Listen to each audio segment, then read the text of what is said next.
Assalamualaikum warahmatullahi wabarakatuh. Perkenalkan, saya Sika Sapitri, Prodi Perbankan Syariah semester 5A. Di sini saya akan menjelaskan tentang alur transaksi musyarakah. Pengertian musyarakah.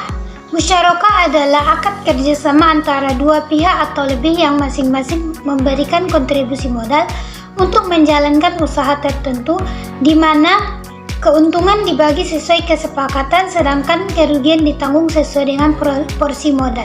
Dasar hukumnya terdapat dalam Al-Quran, Surah As-Sod, dan hadis Nabi Muhammad SAW tentang keadilan dan amanah dalam kerjasama. Terdapat juga dalam Fatwa DSN MUI nomor 8 DSN MUI nomor 4 tahun 2000 tentang pembiayaan musyarakah. Rukun dan syarat musyarakah. 1. Rukun. Yang pertama, para pihak atau syarik.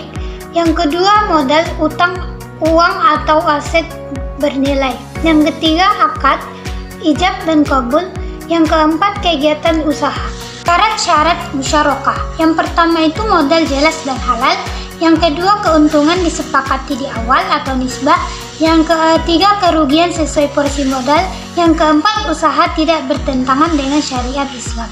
Jenis-jenis musyarakah terbagi menjadi dua. Yang pertama, musyarakah permanen, di mana modal tetap sampai di akhir akad. Yang kedua, musyarakah mutanakisah, di mana kepemilikan salah satu pihak berkurang secara bertahap. Musyarakah dan mudharabah adalah transaksi yang berbeda, di mana musyarakah semua pihak menyetor modal, semua pihak bisa mengelola, dan kerugian ditanggung sesuai modal masing-masing. Sedangkan mudharabah, modal hanya ditanggung satu pihak dan pengelolanya hanya mudharib, dan kerugian ditanggung pemilik modal. Selanjutnya, kelebihan dan kekurangan musyarakah. Yang pertama itu kelebihan musyarakah. 1. Berbasis aset dan usaha nyata. Objek musyarakah merupakan modal dan kegiatan usaha real, sehingga mendorong sektor produktif dan ekonomi nyata. Yang kedua, adil dalam berbagai risiko. Risiko kerugian pada objek usaha ditanggung bersama sesuai porsi modal, mencerminkan prinsip keadilan syariah. Yang ketiga, fleksibel terhadap jenis usaha. Objek musyarakah dapat berupa berbagai usaha halal seperti perdagangan, jenis industri, dan UMKM. Yang keempat, meningkatkan tanggung jawab pengelola. Karena objek usaha dimiliki bersama, mitra aktif mendorong pengelola usaha secara amanah dan profesional. Yang terakhir, tidak mengandung riba. Imbal hasil diperoleh dari keuntungan objek usaha, bukan dari bunga atau keuntungan tetap. Kekurangan musyarakah. Yang pertama, risiko kerugian usaha relatif tinggi. Karena objek musyarakah adalah usaha real, hasil tidak pasti dan bergantung pada kinerja usaha. Yang kedua, sulit menentukan nilai objek nol atau tunai. Jika objek berupa aset atau barang, sering terjadi kesulitan dalam penilaian yang adil dan akurat. Yang ketiga, potensi konflik antar mitra. Perbedaan kepentingan dalam pengelolaan objek usaha dapat menimbulkan konflik jika tidak diatur jelas. Yang keempat, pengawasan lebih kompleks. Bank syariah harus mengawasi pengguna modal agar objek usaha sesuai akad dan prinsip syariah. Yang kelima, ketergantungan pada kejujuran mitra aktif. Jika pengelola usaha tidak amanah, objek musyarakah berpotensi disalahgunakan. Selanjutnya, saya akan menjelaskan skema tentang transaksi musyarakah, yang dimana bank syariah sebagai mitra pasif dan nasabah sebagai mitra aktif. Yang pertama, negosiasi dan akad musyarakah, di mana dimulai dari pengajuan permohonan pembiayaan musyarakah oleh nasabah dengan mengisi formulir permohonan pembiayaan. Formulir tersebut diserahkan kepada bank syariah beserta dokumen pendukung.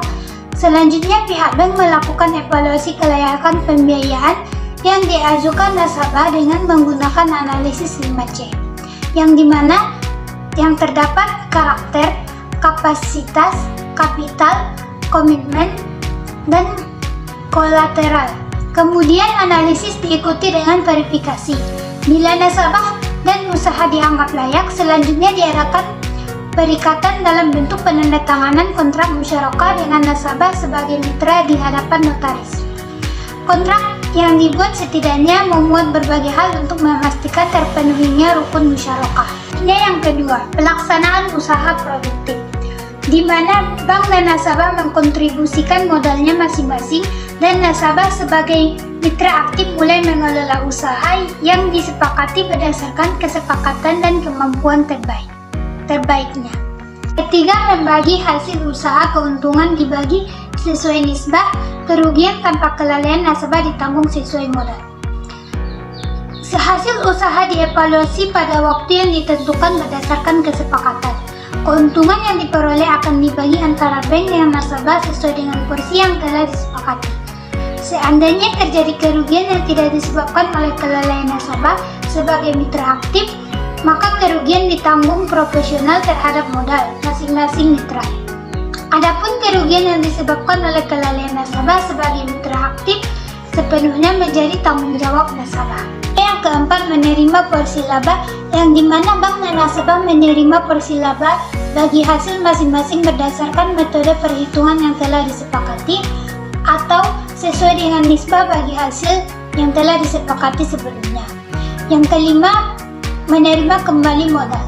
Bank menerima kembali modal dari nasabah jika nasabah telah mengembalikan semua modal milik bank.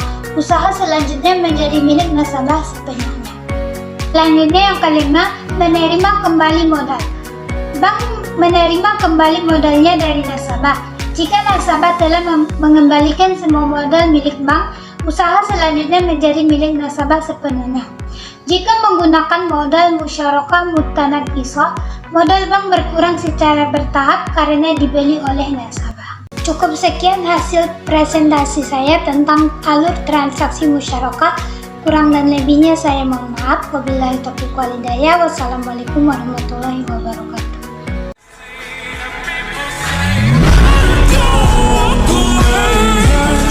Sweet but aside.